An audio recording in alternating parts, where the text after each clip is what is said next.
Whether you're a giant nerd or not, fantasy has likely found its way into your life in one way or another. Most of us have traveled across Middle-earth with Frodo, or climbed into the wardrobe with Lucy, or attended a Defense Against the Dark Arts class with Harry. We are all familiar with the supernatural, larger-than-life elements that the genre brings to the table. The fantastical worlds, talking creatures, magic, and heroes. But what is fantasy when you remove that last thing? The heroes. That question has inadvertently been answered by the newest popular subgenre, cozy fantasy. Also known as low-stakes fantasy, this subgenre contains all of the elements of your typical fantasy worlds, elves, orcs, magic, etc., but the stories are described as comforting, warm, low-stakes, whimsical, slow-paced, low-conflict, and low-stress. Hi, I'm Leaf. Welcome to my channel. Isabella Peralta lists 5 distinguishing features of cozy fantasy in her blog post, What is Cozy Fantasy? Definition and Popular Examples, for Readsy blog. And her definition is great, so I'm going to read her definition. Number 1, give your story low stakes. She says, you won't find any perilous battles, gruesome events, or world-altering quests here. Instead of tense scenes, expect moments of whimsy, joy, and small victories. Number 2, keep it lighthearted and whimsical. Talking creatures or enchanted homes, for example, can set cozy fantasy apart from so many other similar titles by adding a sense of fun and wonder without overcomplicating the plot. Number 3, focus on growth or healing. You can still have a protagonist who grows and heals from internal struggles without the requirement to fight a dragon or save an entire village. Number 4, emphasize a sense of community. You'll often see towns, villages, or communities in cozy fantasy with people who are warm, welcoming, and, despite their quirks, care deeply about everyone around them. And number 5, have a happy ending. That one's pretty self-explanatory. Now, cozy fantasy is not exactly a new idea. The slice of life genre has been telling small-scale, character-driven stories for a while now, but has definitely seen a sharp increase in popularity over the last few years. The book talk, bookstagram, book whatever girlies that have been setting the reading trends lately have contributed to the rise in popularity of the genre and helped to coin the term cozy fantasy. I suppose I'm thankful that they have given us something other than romantasy, and honestly, I understand why. There is something appealing about a story that doesn't add tension or stress to our lives. It's tempting to submerge into a peaceful world where nothing bad ever happens. The question is, should the stories we escape into comfort us in a way that makes us weaker, or should they also give us the strength we need to face the real world? Fans of the genre often recommend books such as The Very Secret Society of Irregular Witches, Emily Wilde's Encyclopedia of Fairies, The House in the Cerulean Sea, A Witch's Guide to Magical Innkeeping, and The Tea Dragon Society.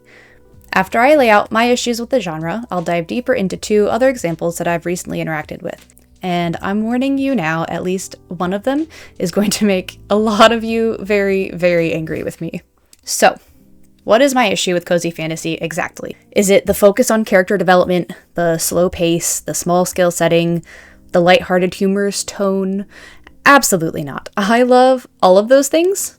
I just think that cozy fantasy is an inferior subgenre due to the lack of conflict, stakes, and character development, all of which are needed in order to tell a compelling story that enriches your life and stays with you long after you put down the book or turn off the TV.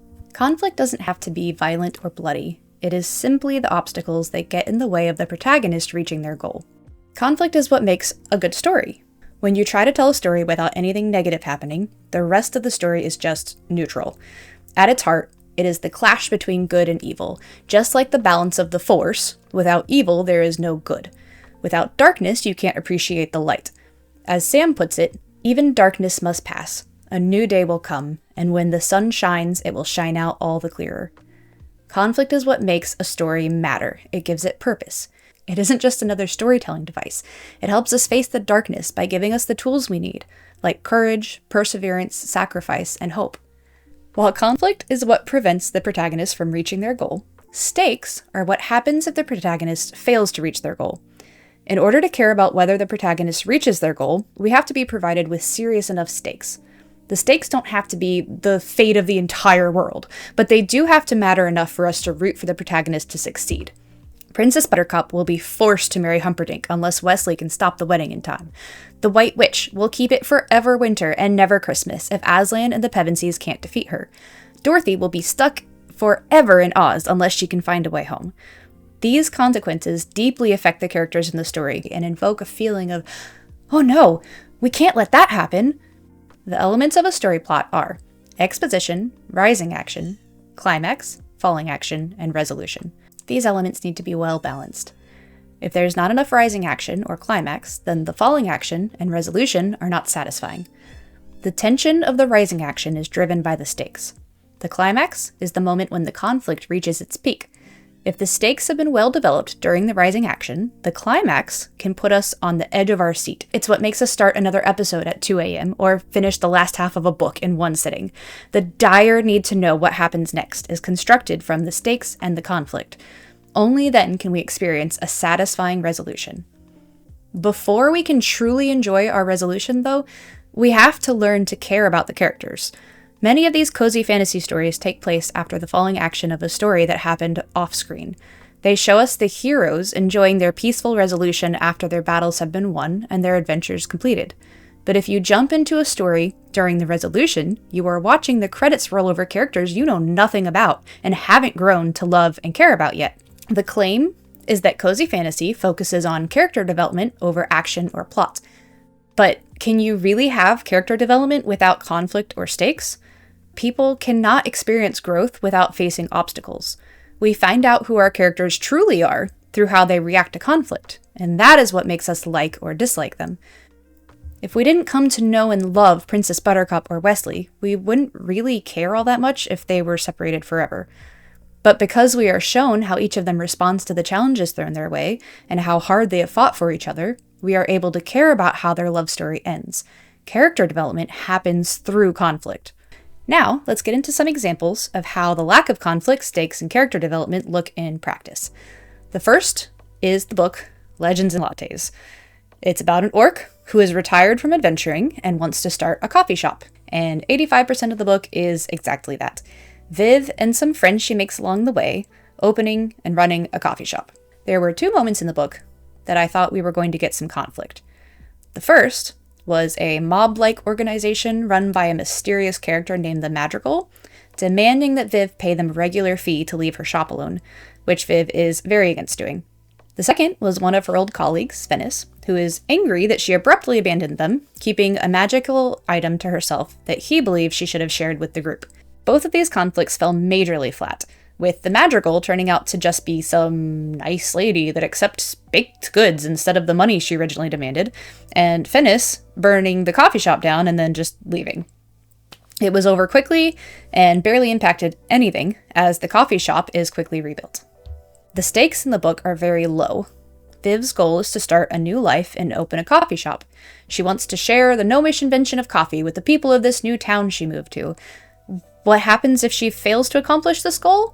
We aren't really told the answer to that question. It's hinted that she will have to go back to adventuring to earn a living, but there doesn't seem to be a reason why she couldn't just save up more money and try again, or find a completely different job.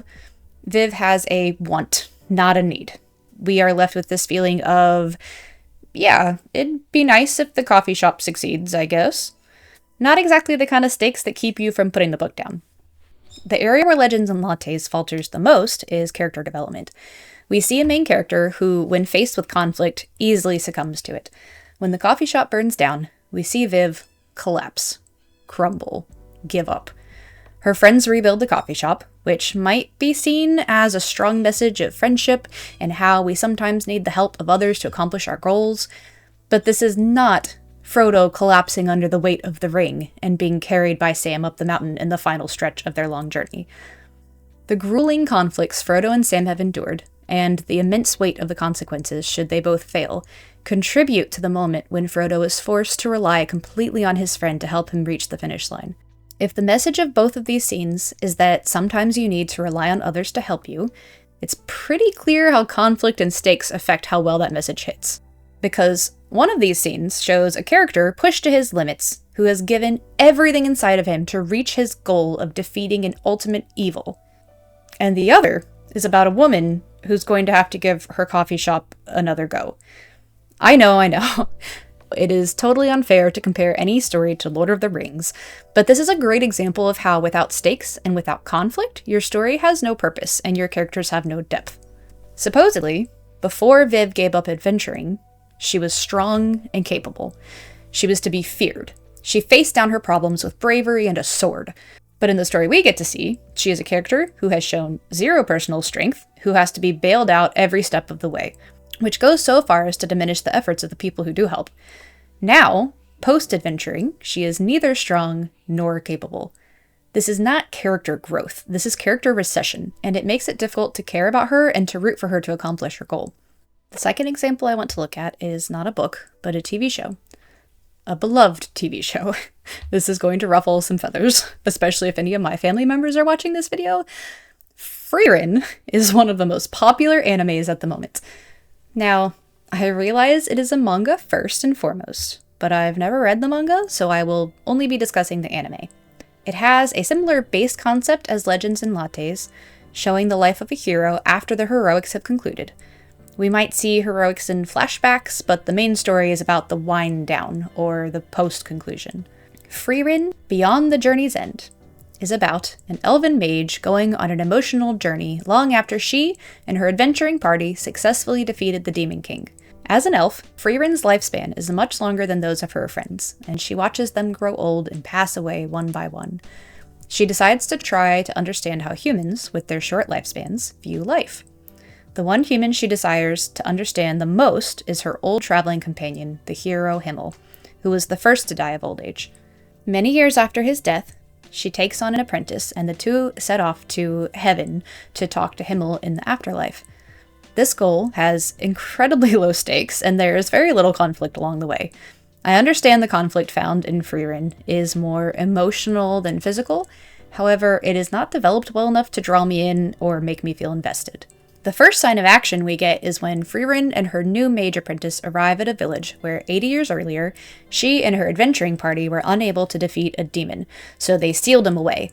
But that seal is about to break down. So Frieren takes the seal down, and we are informed that the spell the demon used to use, that was so unbeatable, has been studied for the last 80 years and is now old news. And she defeats him within seconds. I get that this is supposed to show how long time is to humans as compared to elves and demons, but it set the tone for a long season of nothing really happening, even when the setup hinted that it would. As I continued watching the first season, I grew increasingly annoyed at the lack of action and conflict. The people I talked to about it all promised that there was this scene coming that was truly epic, and it would be well worth the wait. Then, finally, Frieren comes face to face with a powerful demon who has been unmatched in power for 500 years. And I thought, okay, this is it. This is the big showdown. We are told that the demon's main attack spell is a scale that measures her mana against the mana of her opponent. Whoever's mana is greater gains control of the other like a puppet master. And this demon is positive that she is more powerful than Frieren. Frieren and this demon go head to head, their mana getting weighed. We then see flashbacks of a young Frieren learning to suppress her mana so that the demons can't tell how powerful she is. We're told that she's been doing this for the majority of her life. Then, you guessed it, it's over within seconds. Frieren is the most powerful and she wins without having to lift a finger. This may have worked well in a show that was packed with action, because the juxtaposition of the calm, quiet ease of the triumph would have stood out in a powerful way in that case. However, it is just another letdown in a series of letdowns. Another crumb of climax before we head back to the peaceful resolution. It didn't make me appreciate how powerful Frieren was, and it honestly made me question what the point of it all was. If you're going to remove a core element of storytelling, then it needs to be replaced by something else. For example, I think that more humor would help these cozy fantasies a lot. It's almost like it takes itself too seriously, but doesn't offer the depth that's needed to meet that level of seriousness. For example, Saitama also defeats all of his enemies in mere seconds. There's no tension built up over whether he'll lose this time. You know he's always going to win, and always with one punch. But it works because it's presented in a humorous way. I would rather see how Saitama did 100 push-ups, 100 sit-ups, 100 squats, and ran 10 kilometers every day for a year to become as powerful as he is, than see how Frieren internally practiced suppressing her mana for 1,000 years. Because the first is obviously meant to be lighthearted and funny, and the second is meant to be deep and introspective. I think humor is why many slice-of-life stories have worked so well. Ouran High School Host Club is my favorite anime of all time, and I would describe it as low stakes, low conflict, and cozy, but it has the right amount of comedy to balance this out and to make it enjoyable and make you care about the characters. Although the characters in Frieren have a little more character development and likability than those in Legends and Lattes, Frieren herself is characterized by her lack of emotion and passion. She moves slowly and doesn't seem to care about much of anything at all. At best, she's driven through the plot by mild curiosity. In fact, the only times I really liked her were the few comedic moments where her inability to walk past a treasure chest would inevitably result in her getting attacked by a mimic. Comedy is a powerful story device, and it's the only time we really get to see any emotion from her. Her apprentice shares this lack of emotion and facial expressions, which begs the question, if the main characters of Frieren don't care what happens, why should I? I can hear you all screaming at me now. Well, not everything you read or watch has to enrich your life. Sometimes you just want to be entertained. And I get it, to an extent. I too enjoy stories that are just fun, that don't leave me tense and unhappy. But not all conflict has to be stressful or depressing. I like John Scalzi's books, the ones that I've read, basically the standalones, because he fills them with likable characters and doesn't trip you up with dirty surprises. You can enjoy the ups and downs without feeling tense, but there are still obstacles to overcome and goals you want to see achieved. I like Miyazaki films because they are just about people, individuals, small stories.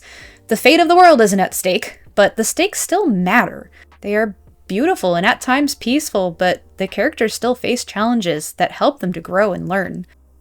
Life is really hard. There's lots of bad things happening in the world and in our personal lives. It's our tendency to want to forget about harsh reality and escape into a happy world where nothing bad ever happens. Stories are, after all, a method of escapism. But should our method of escape make us weaker? Or should we find a way to escape that leaves us stronger in the end? Jumping straight to the peaceful resolution, where there's no conflicts and nothing's at stake, that won't help us get through the hard times. The conflict is what creates heroes. Heroes are born out of the fires of conflict, driven by the direness of the stakes. Without heroes to inspire us, how can we expect to carry on through our own trials? The real fantasy, the great stories, the ones with darkness and danger, the ones where you almost don't want to know the ending, those are the ones that really matter, the ones worth reading, because they teach us that darkness will pass.